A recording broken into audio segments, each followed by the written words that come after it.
So have you ever started a sentence and like mid-sentence you're like, wait, what was the point? Or have you walked into a room and you're like, what did I come in here for? Or have you like read an email multiple times and you still were like, I don't quite understand? Yeah, that might be called brain fog, okay? And that's okay. It happens, it's normal, but let's talk about it a little bit more. I am Dee, aka Granola Revival. This is day 13 of my 30-day challenge called Showing Up Before I'm Ready. And yeah, I'm showing up before I'm ready. I am here talking to you. I'm a health educator. I'm a wellness coach, and I want to help you. Okay, I want to help you really navigate life in a new way, because so many times we're afraid to talk about like what's really going on, or we just call things normal. So every Tuesday you'll find me here talking to you about stop calling it normal. And today's topic is brain fog, okay? And it mainly relates to my ladies, but men, if you find yourself here, that's okay. I do think there's some differences in men and women as far as brain fog and just like focus, and I don't have another word for it. It goes. I do think there are differences. So I'm not disregarding you men, but I do think there are differences. And some of it has to do with like discipline and just like attention to detail. And focus. But today we're going to mainly focus on my ladies, because a lot of ladies, you have attention to detail and you want things a certain way at a certain time, okay?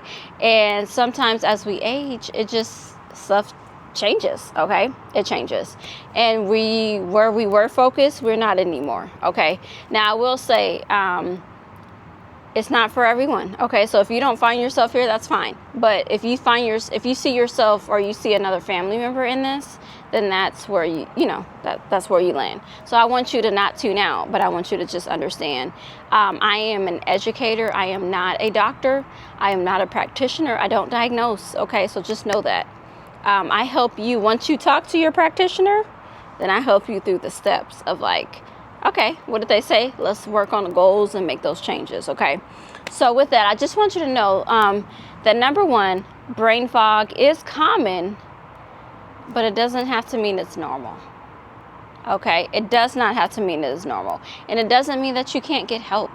It doesn't mean that there aren't things that you can do to track your what's happening in your life and like make the steps to see different progress, okay?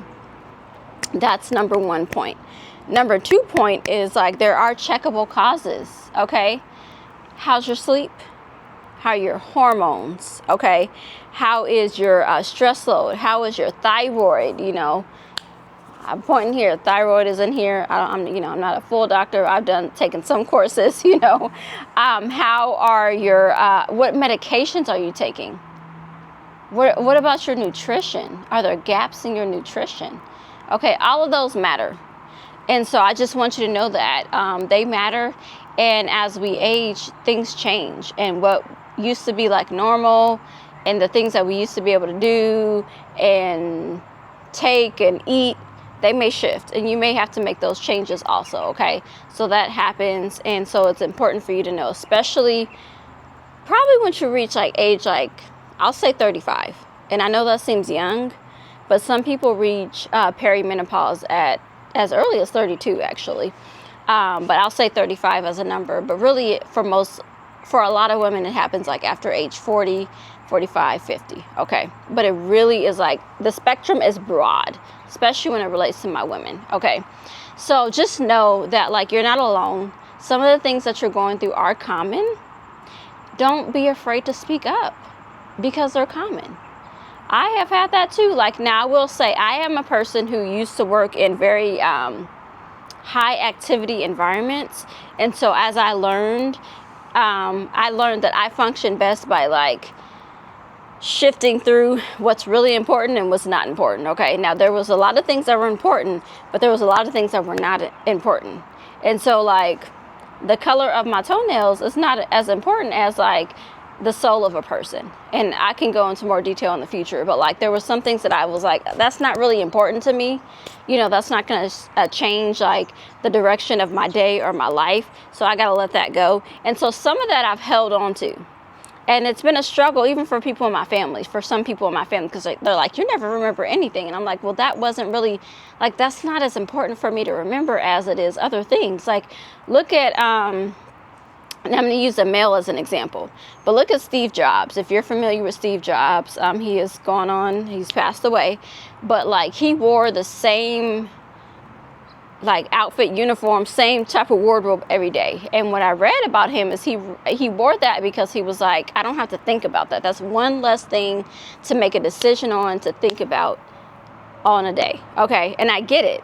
Now I do like to, you know, I kind of vary up myself, even though I mainly wear like workout clothes. But I get it because decision fatigue is real. Okay. And especially if you're in an executive level, a leadership level, a management level, decision fatigue is real. So if there's things that you can offload, then offload those things. Okay. You don't have to be the decider of everything. Some stuff, like, let somebody else decide. They'd be more than willing. That may be the best thing that they're doing their whole week, their whole day, their whole month. You know, you don't have to be the end all and be all. And that's what I learned in leadership, okay? That like some things, it's just not worthy of me to remember, and I don't care that much. And I'm sorry that you care, and it's not taken away from anybody else, but it's helping me to function at a higher level because there's other decisions that I need to make. And I want to be at my optimal. So I just encourage you, okay? Think about this. If you've been struggling with like brain fog, you're like, wait, all of a sudden I'm not remembering things. That's okay. It may be more than just you. There may be some other things happening, okay? So what I did last week, and I want to tell you to do this again, take 2 weeks. Look at it. Write it down. Take a moment. How do you feel when you wake up? What happens throughout the day? Are you struggling? Are you not remembering things? That's okay. Just write it in your phone. Take 2 weeks. And if you see a trend that like you're not comfortable with, take that to your physician. Take that to your practitioner and talk to them, because there are so many things. There's so much more to you. It's not all common. Some things is just not normal. And it's time that we stop calling it normal. Okay? So I'm with you. And yesterday, if you didn't watch my video, I wanted you to rely on some peace this week. So rely on peace. Take a break. Take a pause. Take a breath. Okay? They usually say breathe in with your nose and breathe out with your mouth and let it out. And that's what I want you to do, because everything doesn't have to be a battle. And everything doesn't have to be a sacrifice. You are probably caring for so many other things and so many other people. Take a moment for yourself. That's where I come in. I'm that health coach. I say, okay, I need you to step away. Step away from that computer. Step away from that phone. Step away from that conversation, whatever it is, and take a moment for yourself, okay? Take a moment. So I'll see you tomorrow, and we're going to go and talk about how my week has been, week 2. And what I've been going and how things have been going. So thank you. If you haven't, like, subscribe and share. I'm a baby channel, but I'm still working. And yeah, we're striving for better. So see you tomorrow. Bye.